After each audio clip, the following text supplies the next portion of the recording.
y a beaucoup de gens qui se posent la question à savoir si, quand on entre en transe, est-ce qu'on est encore conscient? Est-ce qu'on se souvient, quand on revient, de ce qui s'est passé ou on perd complètement la carte? En réalité, la grande majorité du temps, on se souvient de ce qui s'est passé. En hypnose thérapeutique, on n'a à peu près pas le choix. La personne, elle se souvient de ce qui s'est passé. Parce qu'il y a une échelle qu'on appelle l'échelle de profondeur de transe de David et Husband. Puis elle décrit qu'il y a 30 niveaux de transe. Du niveau 1, où on est pratiquement à l'état de veille normale, à part qu'on est un petit peu plus relaxé, et l'état 30, où on n'est plus là du tout. C'est un état qu'on pourrait utiliser, par exemple, pour faire une opération sous anesthésie générale.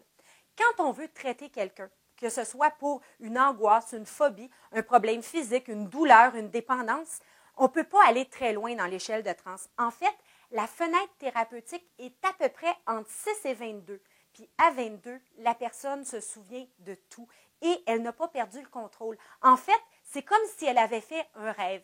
Elle a souvent perdu notion du temps, mais elle se souvient des mots, de ce qu'elle a fait, de ce qu'elle a dit ou de ce que l'hypnothérapeute a fait ou a dit. Par contre, en hypnose de scène, il y a quelques personnes qui vont oublier ce qui s'est passé.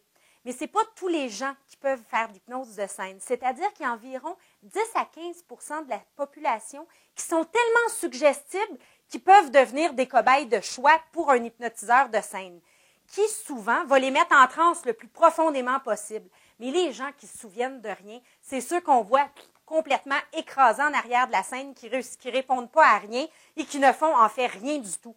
Ils sont dans un état de transe tellement profond, on appelle ça l'état léthargique, qui ne servent plus à rien. Fait qu'on ne peut pas les utiliser. Alors, les gens qui font les choses sur la scène, eux aussi se souviennent complètement de ce qui s'est passé. Et en hypnose thérapeutique, non seulement on s'en souvient, mais en plus, on a participé, parce que l'hypnose, c'est comme une danse. Alors, ils ont fait partie du contrôle de la transe et, dans le fond, de la direction du rêve éveillé, qui est la transe hypnotique.